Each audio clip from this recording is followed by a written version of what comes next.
I'm so glad you put the new chapter in the new book because being a guy that's coached entrepreneurs essentially my whole career, independent financial advisors, um, one of the things I've learned the last 3 years on my own entrepreneurial journey here at Triad is, and I know you've got a lot of entrepreneurs in your audiences, which makes sense when everybody raises their hand having a tough time sleeping. Sure.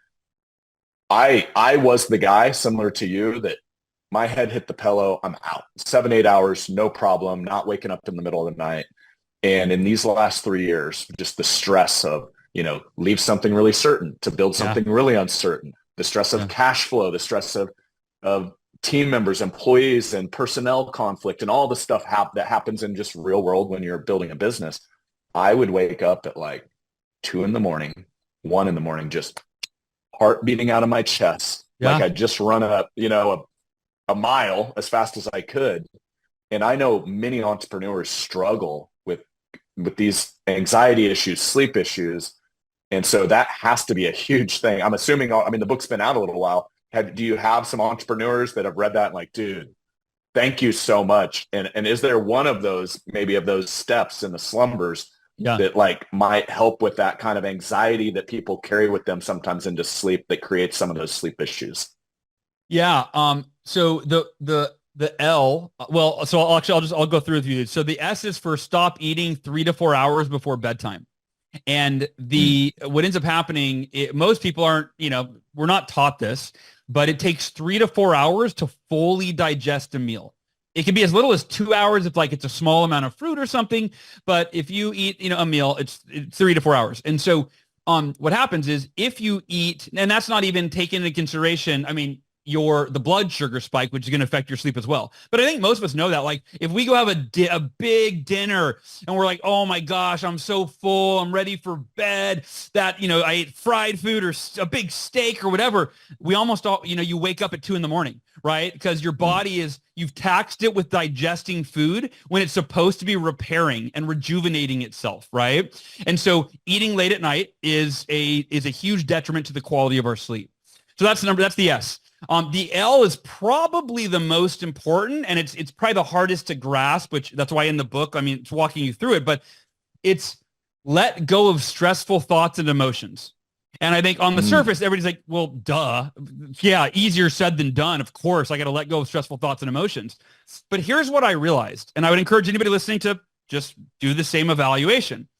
When your head hits the pillow at night, when you go to bed, are you thinking thoughts that support restfulness, that support feelings of bliss and calm and even gratitude? Or are you thinking about, is your mind racing with all the things that you didn't get done or you've got to do, or the team members or the this or the conflict or the fight or that, right? And it's human nature at night to actually run through your day and think about the right and go through all of that. And what I realized is that's not serving me, right? And let me say it in a different way. When it's bedtime, so not just when the head hits the pillow, but like the 30 to 60 minutes before, we have one objective, and it is to prepare our mind and our emotional state for peaceful, restful sleep. That is our singular objective. There is none other. And if you can recognize that and go, okay, that makes sense. My only objective is to prepare myself for sleep. It's not to replay the events of the day. It's not to relive the emotions that were stressing me out earlier. It's not to worry about the things that are stressing me out for tomorrow. It's not to think about anything that's out of my control. And if you're laying down the pillow, everything's out of your control because you're not answering emails in that moment. You're not having the conversation in that moment. You're right.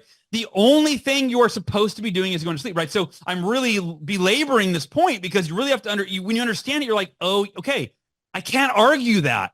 So then it's okay. Well, how do I do that? Right. And what I talk about is it's a lot easier to replace thoughts with other thoughts than to completely eliminate thoughts. And anyone that's ever tried to meditate and you're new to it can attest to that. Like, okay, so what do? I clear my mind.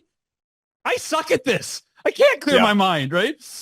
But in the case of When you lay down in bed, what I've done is I'm thinking of this or that, I go, wait a minute, not serving me. And sometimes I'll do I think it's Tony Robbins that cancel, right? Like just remind myself, stop. Or I think of the analogy of flipping the switch. And sometimes I'll even do that. I'll flip a switch up with my finger, an imaginary switch. I'll go, no, I'm flipping the switch. And that means I'm only allowed to think of thoughts that make me feel good, that make me feel happy, that make me feel loved, that make me feel safe.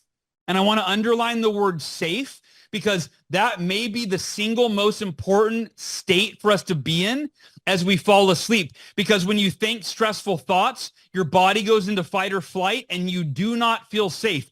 Even if you're thinking of your finances, you do not feel safe financially. If you're thinking of your spouse and an argument you had, you do not feel safe in your marriage, right? So it's actually safety is a crucial piece. And so a lot of times I'll hug my pillow. I'll go, thank you, God, for this moment, for this bed, for these covers, for this pillow, and the fact that I am safe. And right now I'm going to go to sleep thinking of how grateful I am for my wife and if you fought with your wife, don't think your wife, like whatever I have, be grateful for. And here's the beauty of that, Brad. The last thing I'll say, I talked about this in the Miracle Morning, the first book. Our first thought in the morning is almost always the same as the last thought we had before bed. And the same goes with the first emotional state we feel in the morning is the one that we dwelled on before bed. So in this chapter, The Miracle Evening, the subtitle is Your Strategy for Blissful Bedtime and Better Sleep.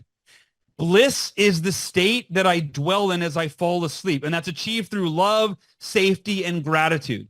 And the beauty of that is not only do I drift off to sleep with like a little slight smile on my face, when I wake up in the morning, I wake up in a state of bliss 9 times out of 10, 9.5 times out of 10, because that's what I fell asleep in, and that's how I wake up.